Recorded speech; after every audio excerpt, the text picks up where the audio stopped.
Hello students and parent or guardians, welcome back to OnTrack. My name is Tania and we are now in the second part of our FAFSA walkthrough module. In the first part we went over how to start the FAFSA in the student section. In this one it's all about the parent or guardian and what you need and what to expect when you're filling out the FAFSA. The first part is figuring out, well, whose information goes on the FAFSA? So students, are your parents married? If so, then you need to put both their information on the FAFSA. If you're saying no to that question and they live together but they're not married, you still want to put both parents' information on the FAFSA. If that question is also a no, then you can say, did you live with one parent more than the other over the past 12 months? If so, then you will put that parent's information on the FAFSA. Now, if they are remarried, you also want to put their spouse's information on the FAFSA as well. If you're saying, all right, well, you know what? No, I kind of live with both parents the same amount of time throughout the whole year, then all right, you can ask yourself, who gave me the most financial support? That's the parent that you put on the FAFSA, and if that parent is remarried, you want to make sure you're including their spouse's information as well if they're living in the same household. So these questions can help you determine who is the parent and who should fill out the information. You want to review these before you go to the parent section because you don't want to have a situation where it's the wrong person's information on your FAFSA and it becomes invalid. Parents, this information you will need when filling out the FAFSA. Records of your untaxed income, child support received, veterans and non-education benefits are some examples. Records of all your assets and money include savings, checks and balances, stocks and bonds, or any real estate you may have. Driver's license, social security number, an alien registration card, or permanent resident card.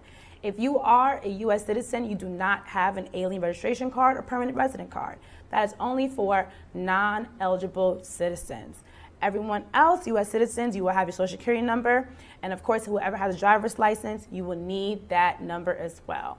Having all this information together and ready to go will expedite the process when filling out the FAFSA. It can be very long. We know you all are busy, so have all this ready to go so that way the FAFSA is a nice and easy process. Parent demographic information. This looks just like the student demographic page, asking parents information with a little more detail. So you see here they ask for social security numbers, they ask for marriage dates, and they also ask for an email address. This is just as important as the student email address.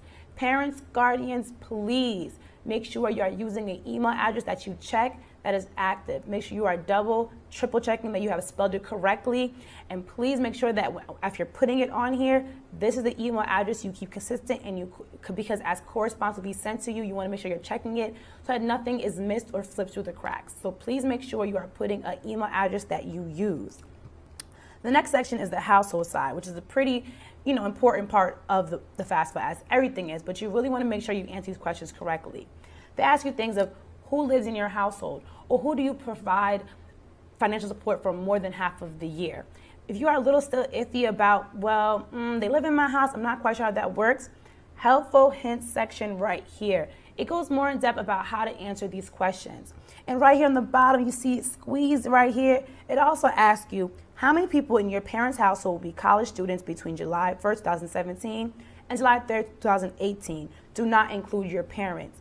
You want to make sure you have the right question and you ask, hey, are you guys going back to school? Who's going to be in school? Because these are all important when the government is trying to figure out how much aid you qualify for. These questions are so important, and it's so important that they are factual and that they are correct. So please take your time when filling out these portions of the FAFSA.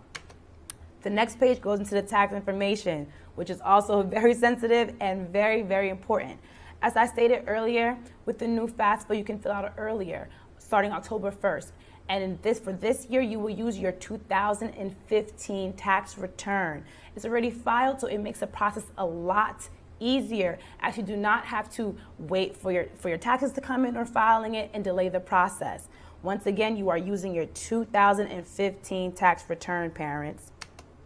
So in the next section, it says financial information. It says leaving FAFSA on the web. Since you are using your 2015 tax return, it will already be filed, meaning it makes it all the easier to use the IRS DRT tool, which is the IRS data retrieval tool. You will select which parent you are. It will ask you to verify your FSA ID So they can say, hey, this is the parent that says who they say they are before it proceeds to the IRS website. So before we go to the IRS website, I want to go over what the IRS DRT is. It takes you to the IRS website, and it basically pulls the information from your tax paperwork, and puts it exactly into the FAFSA. That way you do not have to put it in manually. This eliminates about 30 minutes from the process, and you can ensure that the information is correct because it is on your 2015 tax return. So once again, I'm going to go back really quick. You see here it says proceed to IRS website. You will then see this page. It will prompt you saying this is the IRS page, the government page, and just any things you may want to know. This first section says right here, these fields are pre-filled based on FAFSA response. You can go over it. There are some other sections here. You will keep putting information in, and it will be, once again, submitted from your 2015 tax return. This will be the last page that you will see once you're on the IRS DRT website. And the bottom, it says right here, transfer my tax information into the FAFSA. Now, if you see something may be wrong with this information, you're like, something may not be right, then you want to click do not transfer my tax information. But if everything is a go, you click this first box and you click transfer now. I want to say, once you transfer the information, you should not change anything that was input into the FAFSA. It will invalidate your student's FAFSA process. Please, if you are transferring the information from the IRS DRT tool to the FAFSA, you need not to change anything. Of course, you can review it and look at it, but you should not change any information put on the FAFSA. The next slide, you'll be brought back to the FAFSA page, and it says parent financial information. And if you did transfer the information, it will automatically be populated. So you can look through it and see all the information is already there. Go to the next page. It's continue with more parental information. Ask you questions that are on your 2015 tax return. And if you have did the IRS DRT tool, then it will already be there. But please look at it to make sure it's all correct. The next page is the last part of the parent financial information. Helpful hints are here to make sure all the questions are right. You go on to the next page. The information is still continued. Now, the next part is the student tax information. More than likely, students, you will not need to fill out this page, as you would have to have made about $6,300 to say, hey, I need to file taxes. But since you are all mostly dependent students, you will not need this section. However, if you have filed taxes and you do qualify, the process is very similar to the parent section. You will have your student tax information.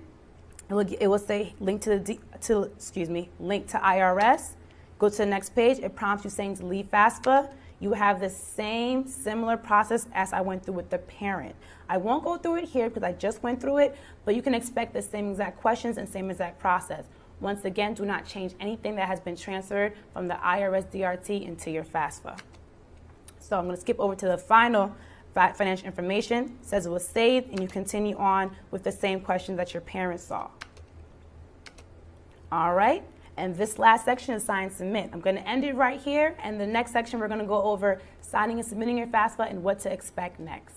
Once again, my name is Tania, and I hope you stay on track.